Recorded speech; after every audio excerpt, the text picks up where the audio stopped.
Hello and welcome to my channel. This channel is dedicated to exposing Watchtower lies, deception and cover up. My name is Marseille and I was one of Jehovah's Witnesses for over 30 years. I served as a regular pioneer for 10 of those years. I was contacted in the door-to-door ministry back in 1987 and I finally left the organisation in 2022. In this video, I'm going to be discussing the latest governing body update, number 5, which is discussing higher education, or as the Watchtower has now renamed it, additional education. Now, I was fortunate enough that when I became a Jehovah's Witness, I had done higher education, and so I was educated in a way to get a decent job.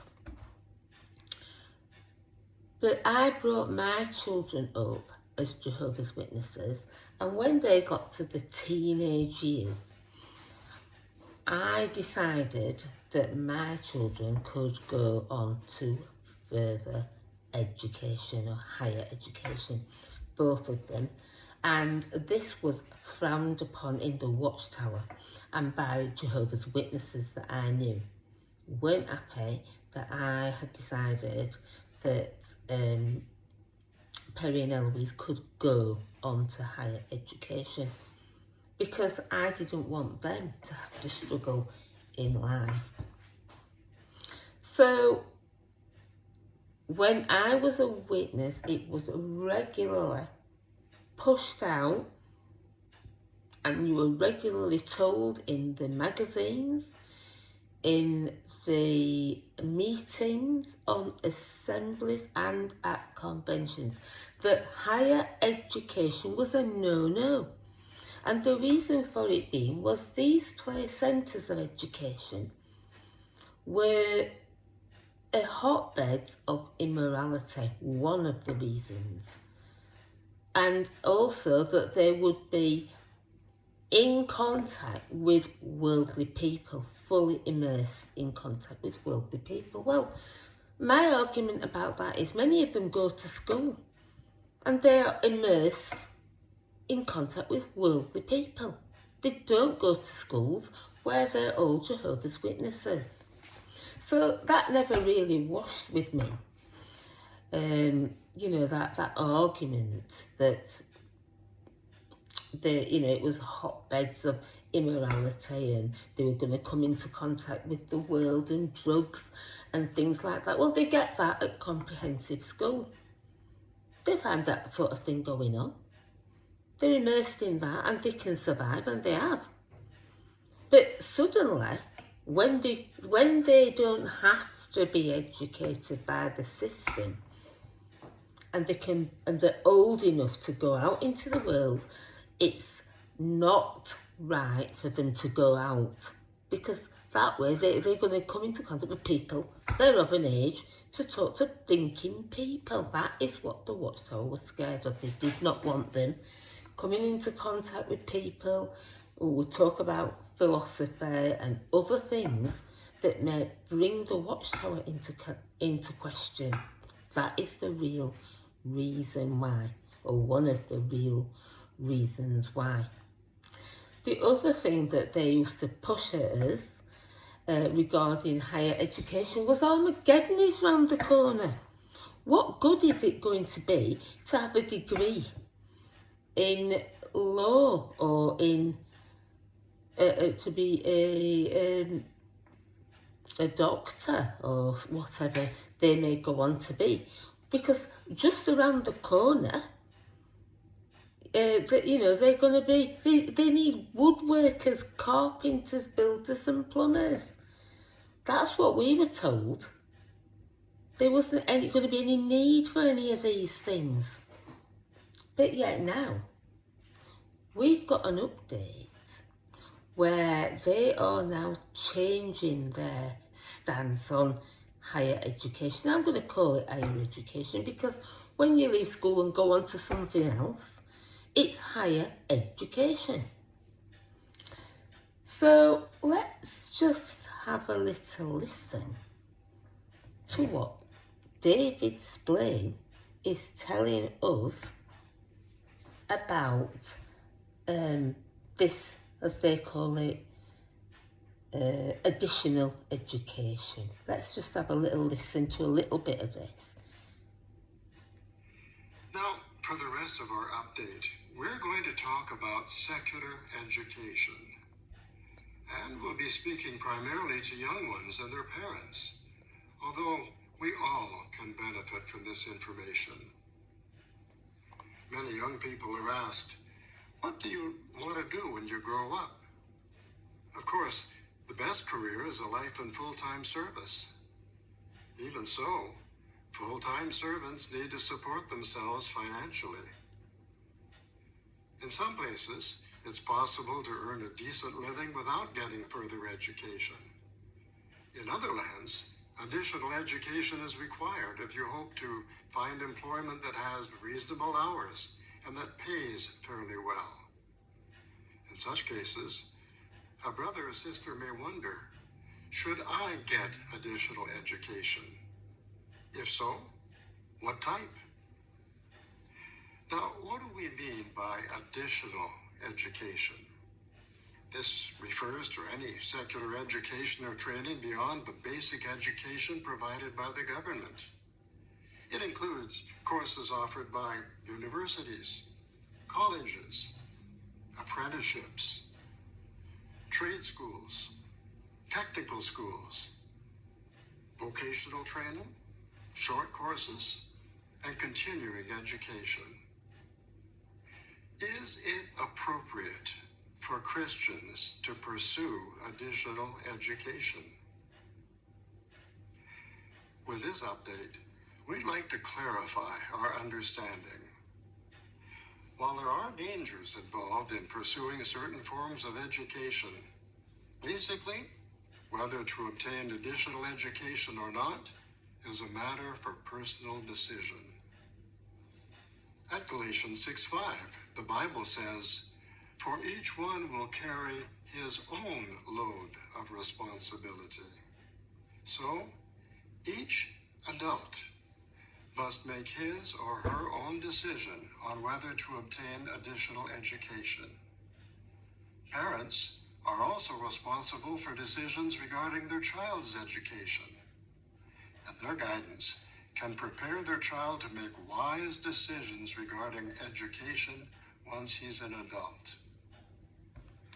How can we make good decisions when considering? So I was just going to leave it there because that's the main body of what I'm interested in discussing with you today.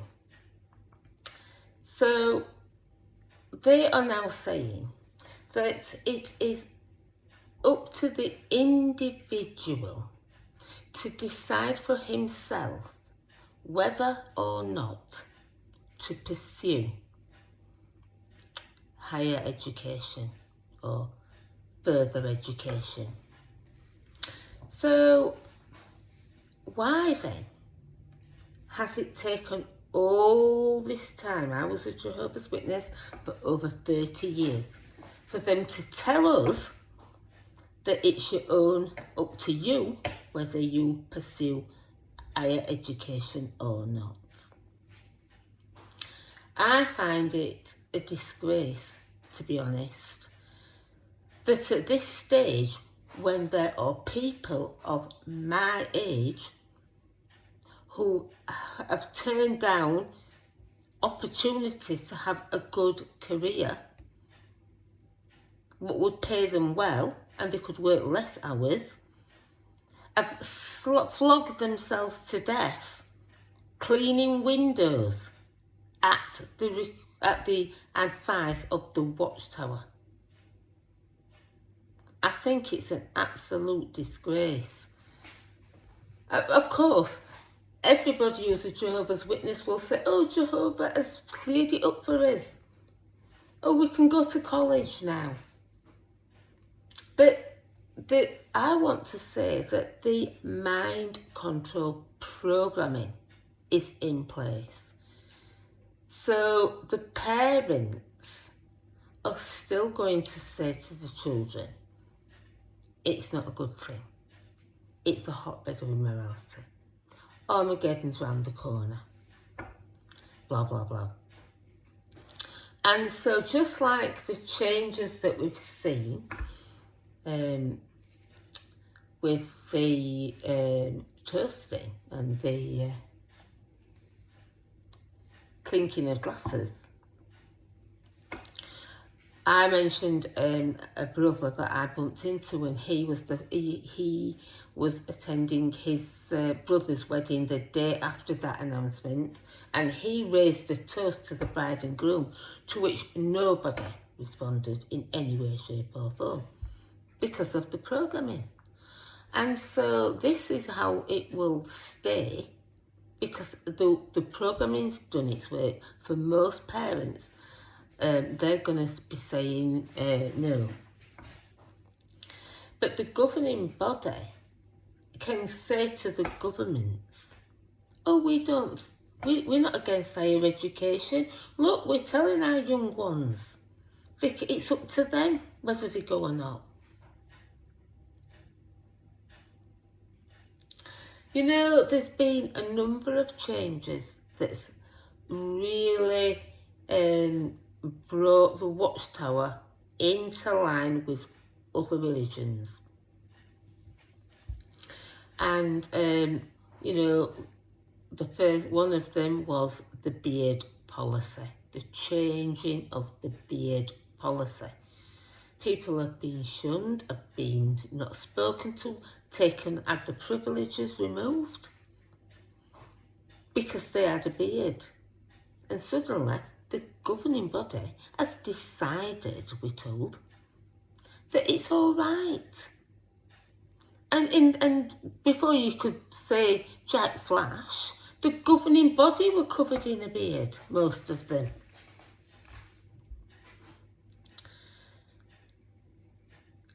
Next, what was the pants for sisters or trousers? Well, sisters can't wear trousers or anything like that. I remember having to tell my Bible students, you know, that trousers weren't appropriate. But now suddenly the governing body has decided that trousers are fine for the ministry and for the assemblies and conventions and the like. So we've seen that.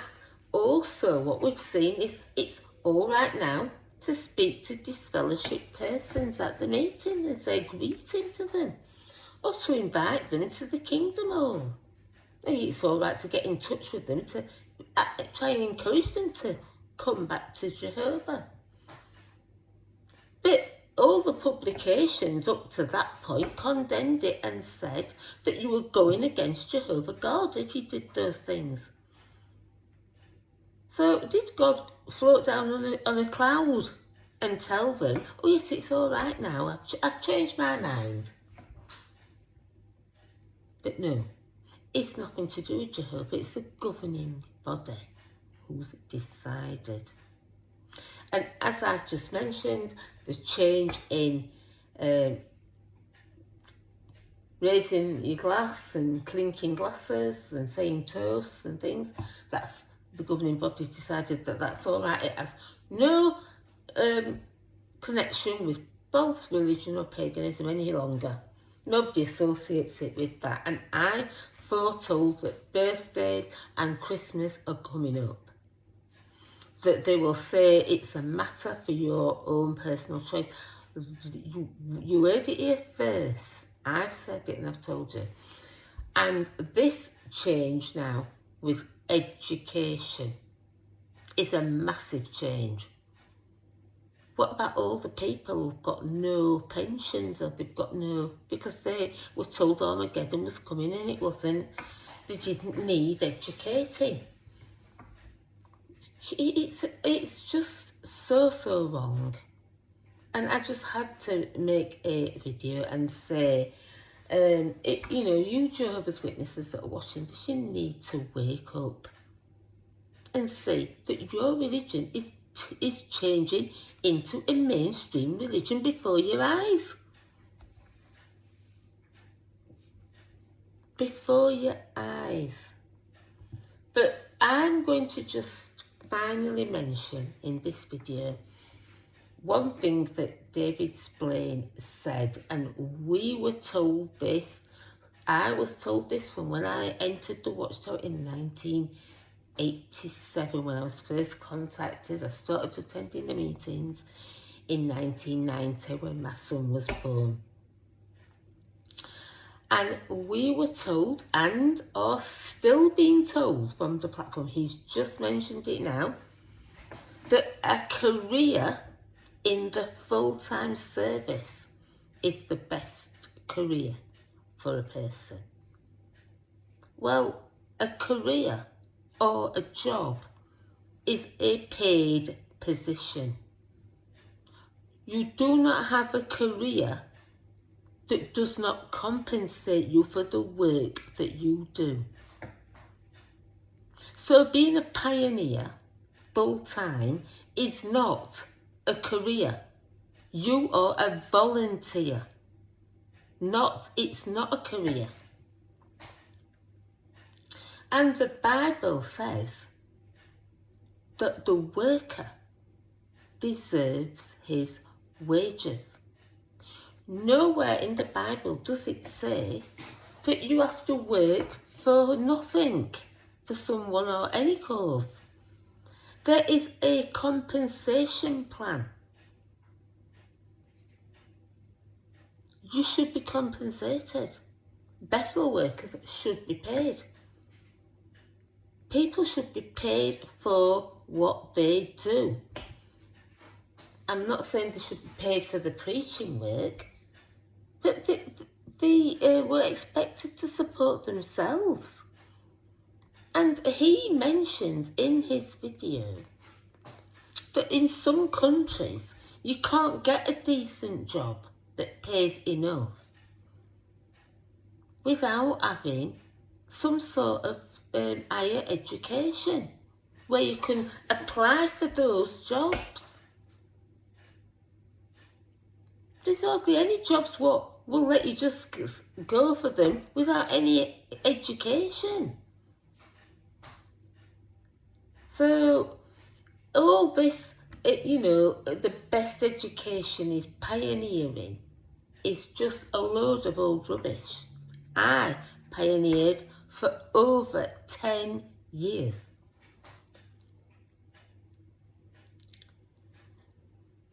All that time. And that I didn't have a career as such until I decided to go back to it when my kids were older. But it's not a career. I remember saying to the person I studied with, how can they call it a career when you're not getting paid?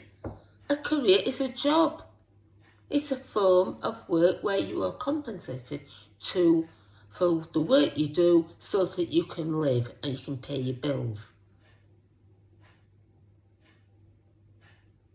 So, you know, I'm still foretelling that the next biggie is going to be Christmas and birthdays. They are definitely going to go down that route.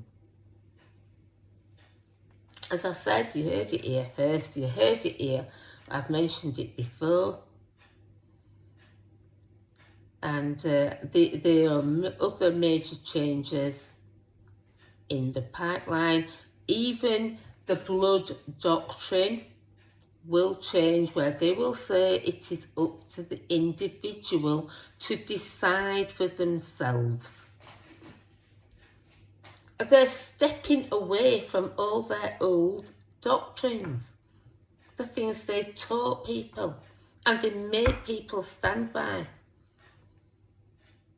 They're stepping away from it because of the governments are looking at what they are doing.